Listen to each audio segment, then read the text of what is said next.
Thank you so much, Melissa, for joining me today on Poppy and Vines Meet the Maker. It's great to have you. I'm excited to learn more about 4th Street Social Club. So without further ado, I'm going to turn it over to you to introduce yourself and tell us more.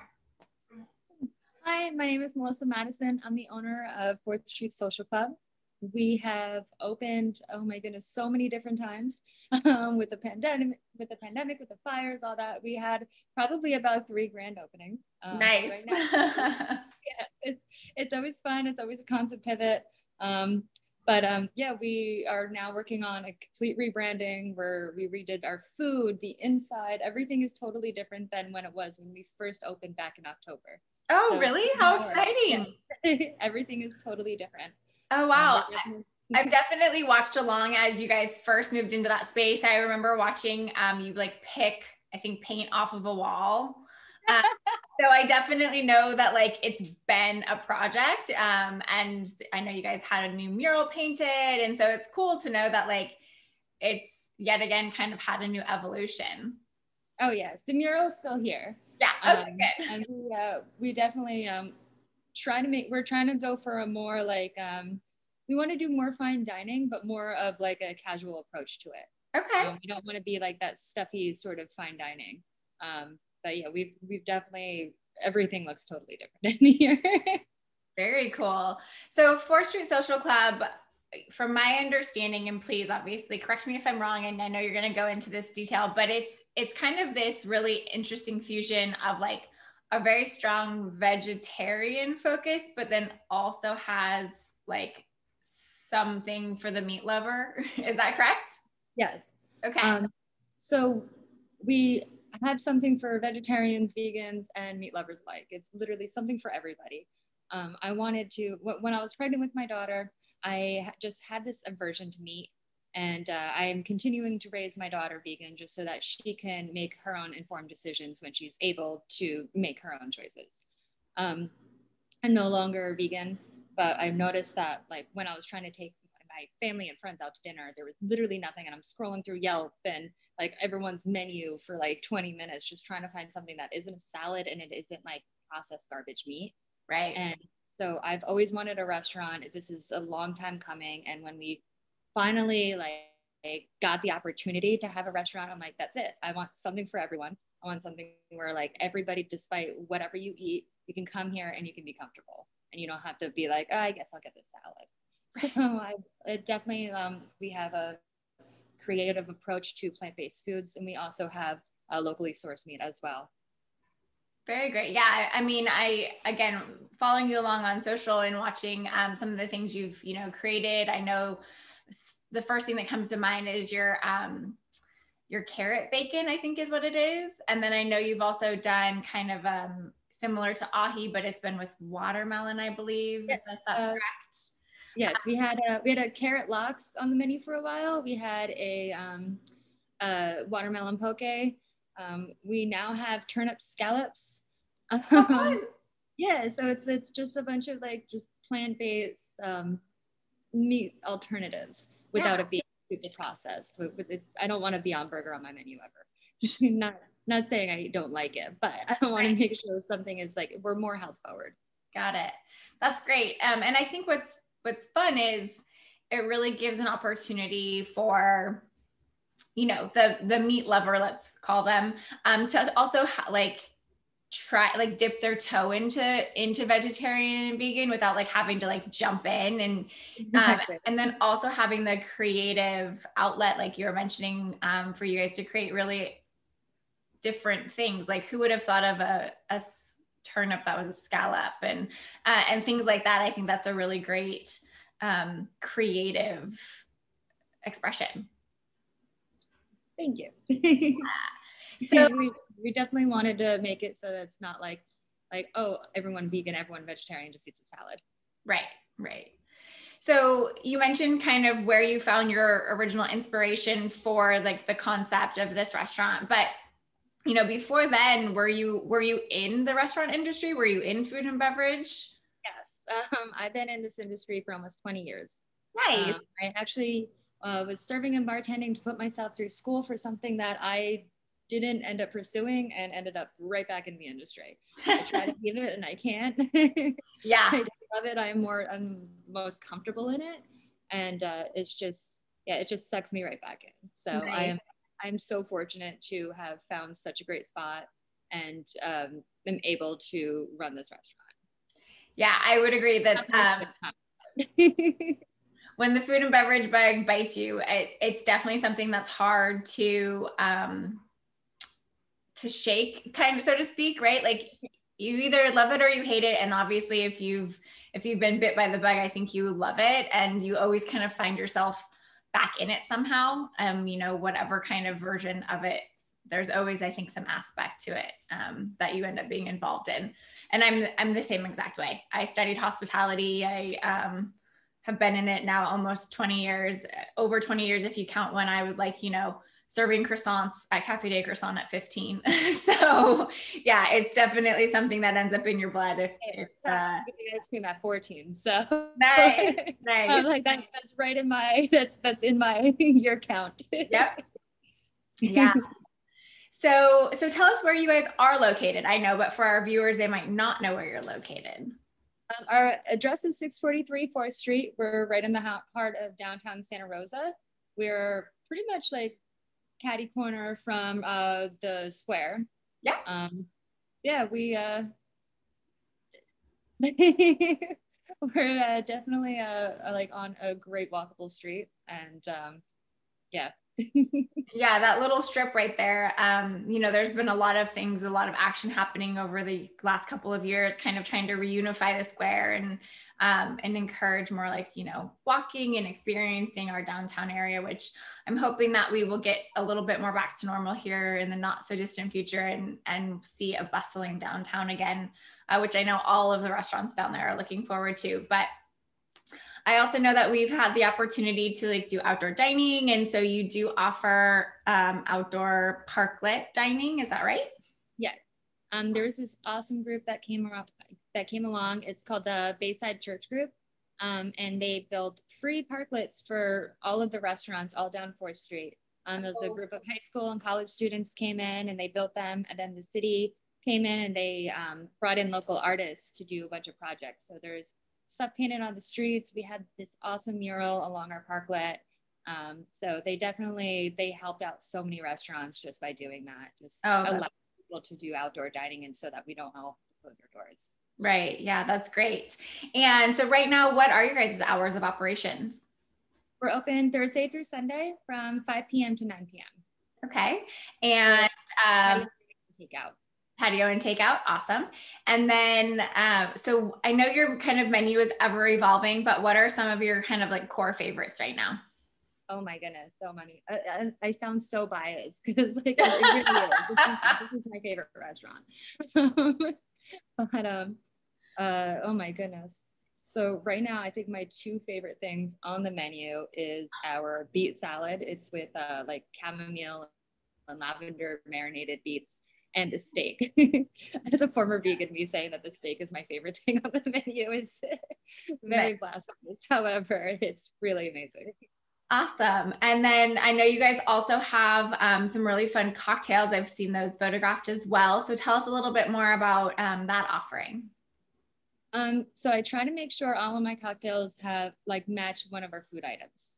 So every food item we have a cocktail pairing for. My favorite right now, just because it's really pretty, is the ultraviolet. It's with maraschino cherry, with ube. Ube is a purple sweet potato. Okay. It's not savory. It's still sweet. Mm-hmm. And like lemonade and rum. It's so good. Yum. That sounds really good. And again, that sweet potato, like you wouldn't, I love the unique ingredients and, you know, transforming, you know, one ingredient into something else. Because again, like no one's really going to do that at home, right? And so it's just a fun way and experience to get to try something really different and unique. Just trying to trick people into drinking their vegetables. Right. It's like a fresh new take on like the Bloody Mary, but it's sweet potatoes. Yeah. I love it. Accidents. Nice. Yeah, that's great. And so, you know, you've obviously your first year, almost your first year has been quite a trial and tribulation, but you know, long-term, bigger goals, other side projects, what are things you are working on? Honestly, this is every single day from the time I open my eyes to the time I close my eyes. Even when I'm not here, I'm still researching stuff for the restaurant. It's a lot. However, I do garden right now. Everything is very dead, just because I am working on this. But yeah, I'm also, I have a toddler, so I'm a mom and a restaurant owner, and that's what my life consists of. That is great. 2 24-hour jobs combined into one. For sure. And so, I mean, you mentioned the location and how it was just like such a great location, but, you know, were there other, like, you know, when you first kind of had this concept and this idea, you know, did you always want to be in downtown Santa Rosa, or were there other locations in the county that you were considering, or, you know, how did you really decide to end up in downtown Santa Rosa? So I moved here from the city. I was living in San Francisco for about 5 years. And originally I was looking at places in the city. So there's a lot of restaurants that I had been looking at. I was married at the time, and well, I was just about to be married at the time. And my ex and I were like, well, we want to get married. We want to buy a house. We want to have a kid. And we also want a restaurant. And we're not multimillionaires. We're not millionaires. So we decided to move out of the city, and downtown Santa Rosa just seemed like a great spot for us. We lived like literally 3 minutes away from this restaurant. But we were looking at a lot of places before that. And when this place used to be the Jade Room, and we had sat down at the bar, and I looked around and I just turned to him like, I want this place. And lo and behold, 2 months later, there was a lease sign up on the window, and we're like, all right, let's do it. And there you go. And just started. So you mentioned you had lived in San Francisco.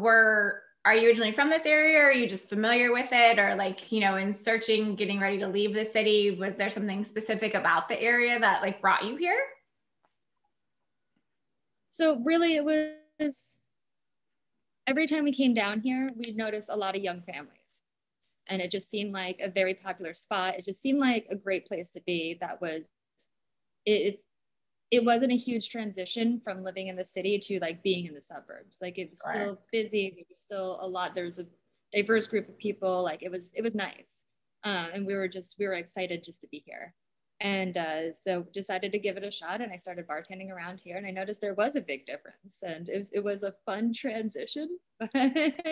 Yeah, I did a stint in the city as well. I lived there for I think about 7 years before I started making my way back up north, and it's like, yeah, to the same degree, like there's some similarities. It's not a huge shock, but then at the same time, like you're kind of, once you like get back into like the rhythm and settle in, you're like, oh no, it is a little different. It is a little quieter. It is. But at the same time, I feel like the area does do obviously a really good job when it's able to, of like, there's always something to do. Even if you have to dig a little bit deeper into it, like there is always something. Oh yeah, definitely. And that was among every other place we were looking at. We're like, we're going to be bored. Like there's no way. And I mean, it's Sonoma County. Like there's wineries and breweries. Like you can't be bored there. Yeah, definitely not. Awesome. Well, so how can people support you? I know obviously there's a website, there's social. So tell us what your URL is and your social handles, and how best people can support you right now. Make reservations, come visit, try our food. Definitely. Even like takeout, we're on DoorDash and Grubhub. But our Instagram is 4th Street Social Club, and it's the number, we're not spelled. Same thing with Clubbed Up. And post all changes often. And with our food changes, we also have cocktail changes. So it's always evolving. You'll never get sick of it. Awesome. That's a lot to constantly like give yourself that task and that pressure. I mean, because the evolution of a recipe, like R&D, trial and error, all of that kind of stuff. I mean, that's a lot to keep up with even on a quarterly basis, but also an exciting challenge for sure. And then it also keeps people, you know, extra engaged and wanting to come back and keep trying. So, I mean, I get it, but whew, that's a big project. I'm constantly staring at my phone. it's a lot. Like I wake up and I'm like, okay, marketing today. Like just like sitting there, just like scrolling through my phone and yeah. It's definitely it's on my toes. And so, you know, I mean, I know this was a dream of yours from, you know, for quite some time. And so for all of the other folks out there, you know, dreaming of owning something of their own or jumping into the restaurant industry, you know, what are some things, words of advice you would give someone? Oh, learn how to pivot, be resilient, especially now. Like it's more of like, if something happens, if something comes up, don't hold on to your original plan. You have to immediately change it. Sure. If you just keep your head above water. To me, it's just kind of like opening a restaurant during this time. I mean, I did sign my lease before the shutdown, but, to be fair, but open a restaurant during this time, it's wild. It's but yeah, it's definitely you need to have a strong backbone right now. Yeah, I think that's a really good, good point. A strong backbone. I mean, I feel like you kind of have to go in with some tough skin anyways. I mean, it's a challenging industry regardless. And then you add in the pandemic and, you know, all these other kind of like forces of nature we have no control over. And, yeah, you've definitely got to have some tough skin and I like, yes, be able to pivot, resilience. I think all of those things are really true. And the theme that I think we've heard over and over again from the hospitality, tourism, food and beverage industry, definitely in 2020 and unfortunately into 2021, but it does feel like things are starting to look up. That's for sure. Yeah. Yeah. And I mean, you know, your restaurant concept is really kind of like I would say a newer concept for Sonoma County. And so how are you feeling it's being received by the community so far? Honestly, I was worried, but it's people love it. It seems it's like we hear comments every single day that like this is what Sonoma County needs. It is different, and it's not just like I mean, I lived here since 2017 and I'm already sick of all the food around me. So like just having something different and bringing something like different in, I think it's great that people are just responding to it so well and really excited for our food. Yeah, that's great. I'm glad to hear that. And yeah, I think it's always good to mix it up and kind of, add a little, spice to the mix. And definitely, I feel like, having such a different concept for this area is really something that does kind of shake up the industry here. Well, so say again? I hope so. So again, before we wrap up, so we can find you in downtown Santa Rosa on 4th Street. And I'm sorry, say the address again. 643 4th Street. We're at the cross street of 4th and D. Awesome. And then we can find you on Instagram at 4th Street Social Club. And we can order your food either on Grubhub, DoorDash. Can we call you and place an order? Yes. Great. And all the links for all the to-goes are right on our websites. Perfect. And I think you cut out earlier when you were giving us your URL. So if you could share that again. Oh, it's 4thstreetsocialclub.com. And it's the number 4. It's not spelled out. Okay. Well, thank you so much, Melissa, for joining me today. It was really great to have you on and chat with you and learn more about how you ended up here in Sonoma County and how 4th Street Social Club came to life. I'm excited to come in and visit and have some unique, different vegetable foods. Thank you very much. Look forward to having you. Yeah, great. Well, have a great rest of your day. We'll talk soon. Thank you. You too. Bye.